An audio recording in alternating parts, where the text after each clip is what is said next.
Welcome to episode 104. I'm Stuart McCullough, I'm the CEO of VHIA, and it's time for this week's Industrial Roundup.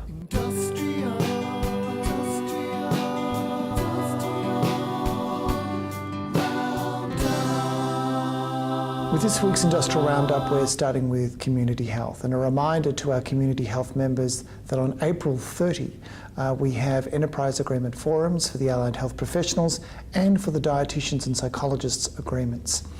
Members can attend in person through the live stream or catch up later through the podcast. There is no charge to attend in person, but we do ask that members book for catering purposes.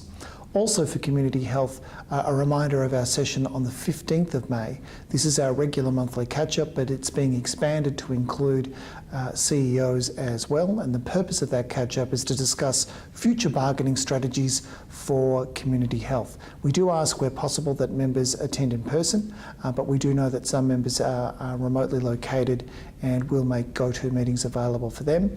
We look forward to having that discussion. With respect to our health service members, just a reminder that we are in the process of refreshing our various reference groups. Those reference groups are nurses and midwives, health and allied, mental health, and allied health professionals. Whilst reference groups are maintained during the life of an agreement, they are especially important as we prepare and commence bargaining. We are mindful of achieving a skill mix with regards to our reference groups. In practical terms, what that means is having both an occupational expert as well as an implementation expert. An occupational expert is a manager of the occupations covered by the agreement. An implementation expert is somebody who can see the issues that come with putting the agreement into effect, such as people from payroll or people and culture departments. Those who do volunteer will receive a schedule of meetings. Once we get to bargaining, we anticipate that those meetings will become more regular and will be conducted through go-to meetings. By using go-to meetings, we can share documents. Members can participate without having to leave their workplace, which means it will be less disruptive for those in metropolitan areas and will ensure that rural and regional members can participate also. And finally, for all members, just a word of warning that we intend to migrate our social media platform from the current community app to Yammer. You'll be hearing more from us about that. Yammer will then become the platform by which we provide members with the meeting-by-meeting updates once bargaining commences. As always, all of our activities are summarised through the VHIA community app, at least for a little while longer. And that's it for this week's Industrial Roundup. Up next is the weekly update.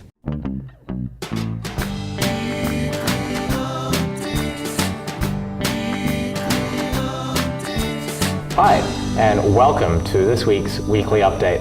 My name is Yunbin Lin, and today I'm joined by Workplace Relations Consultant Rem Richards. Welcome, Rem. Thanks, Yunbin. Well, I guess rather than depart from our normal culture, yes, could I get you to reveal this week's clue?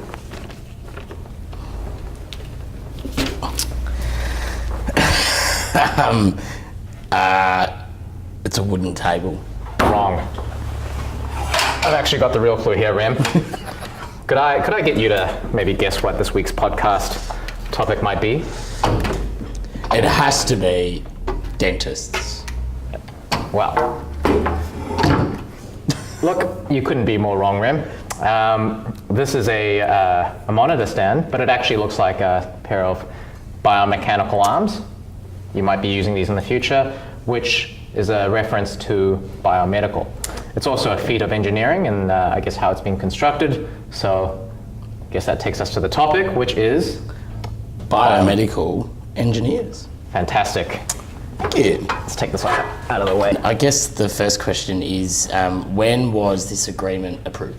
Sure. So the Biomedical Engineers Agreement was approved on the 12th of April, 2019, which is a couple of days ago from when we're filming this. Yep. And that means that it will commence operation on the 19th of April, 2019. Great. And the nominal expiry date is the 12th of September 2022, from what I've seen as well, which is some really good news. I remember that this agreement was lodged near the end of October last year, so it's been 168 days or 5 months, 2 weeks and 3 days since then. Wow. That's some amazing arithmetic you've done there, Rem, and you're exactly correct. It's been a long process, and I think one of the big successes we've had with this agreement is that we've gone from having 13 individual agreements covering a multitude of health services to now just the one multi-employer covering 15. So this has been I guess you could say it's been a longer process than we've had in the past. I know that some of these agreements often took maybe a month, whereas the process now looks like it's closer to 6 months than it has been. And I'd say it's safe to say that it's been a real feat of engineering to get to where we are now. I appreciate the pun. But talking about some changes in the agreement, I take it that many of the changes outside of merging all the agreements together is the introduction of common clauses across the public sector. So that might be clauses such as consultation, redundancy, dispute resolution, discipline, casual conversion, changes into retirement, fitness for work, parental leave, and other related clauses. Yeah, and I think it's also worth pointing out that because we had 13 individual agreements previously, you had some, we've had to make some carve-outs, and we've also had to make some standardization. So in previous cases, there would have been some entitlements that were different across the biomedical engineer agreements across the sector, and where that's changed, we've either highlighted it or it applies consistently. So just to give you an example, higher qualifications was something that if you worked at, say, a La Trobe, or if you worked at Barwon Health, you might have a different entitlement to someone who, say, works at the Royal Children's. Yep. But that's no longer the case. Yeah, that's great. So one of my favourite things about public sector agreements is the SDPPWG. It's something that I look forward to every month. So is that included in this agreement?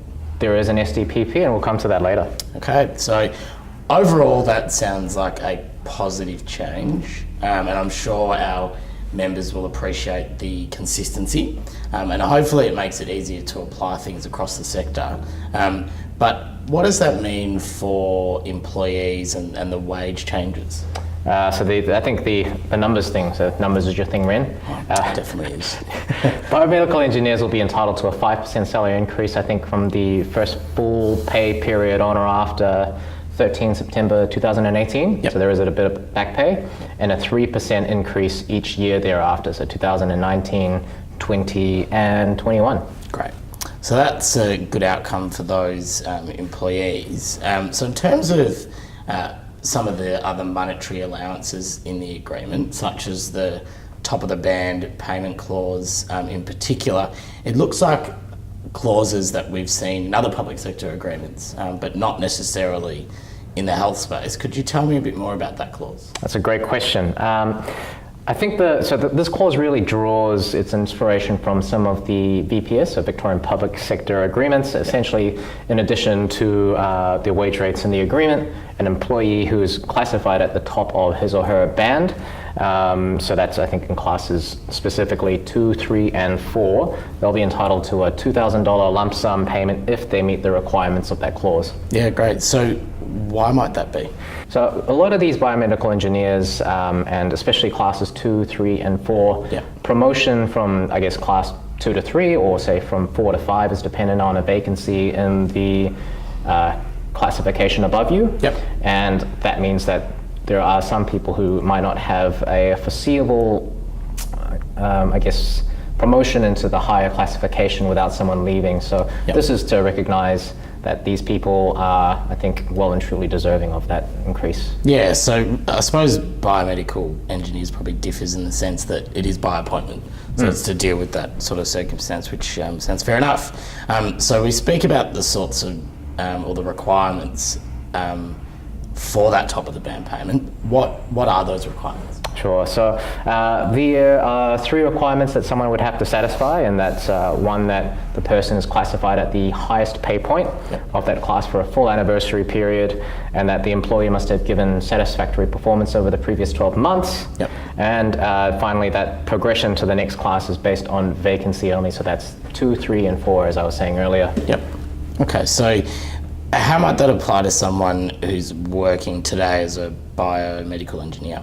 Great. That's another good question. I think it's really based on the anniversary date as being the trigger point. Right. So it's therefore it's not a matter of, I guess, the agreement coming into effect and someone is automatically entitled, but really the next anniversary date. So when that anniversary date hits, have they met the other requirements of the clause? So 12 months following their promotion into the highest pay point, and also 12 months of satisfactory performance. Yeah. Okay, so to take that a bit further, that would mean that I wouldn't be able to receive a payment for the anniversary date that's already gone past. Correct. So if it was an anniversary date last year, then I think that falls outside of the scope of the clause. I think it's also worth pointing out that we've got a lump sum payment in this agreement. It's $1,500 for employees employed by employers as at, I think, 13 September 2018. And that's pro rata for part-timers and excludes casuals, obviously. Yeah, great. So that's different to how the clause is often structured. I think other clauses often state that it's payable to employees who are employed as at the commencement of the agreement. Would you agree with that? I'd say so. I think most of the agreements that I've seen would have words similar to the ones that you've just used. This was something that came up in discussion during drafting, and look, we'll distribute an FAQ to help members with implementing this part of the agreement. Yeah, great. So I can see there's also an allowance specific to employees of Peter MacCallum Cancer Centre only. Can you take us through that? Sure. So it's a 2.5% of the relevant weekly wage for the employee, and only for employees at Peter MacCallum Cancer Centre. And that's in recognition of the fact that a lot of these employees do work with radioactive materials, or they also assist with clinical work and physicist support. Yep, great. So how about professional development? I can see there's been the inclusion of an amount set aside for professional development. Sure, so that's $500 paid as a lump sum in the first full pay period on or after 13 September, again in 18, 19, 20 and 21. It doesn't apply to casuals, it's pro rata for part-timers, and the expectation is that the payment goes towards CPD. Great. Okay, so look, as much as I love numbers, I'm sure there's also some non-monetary changes to the agreement that we should talk about.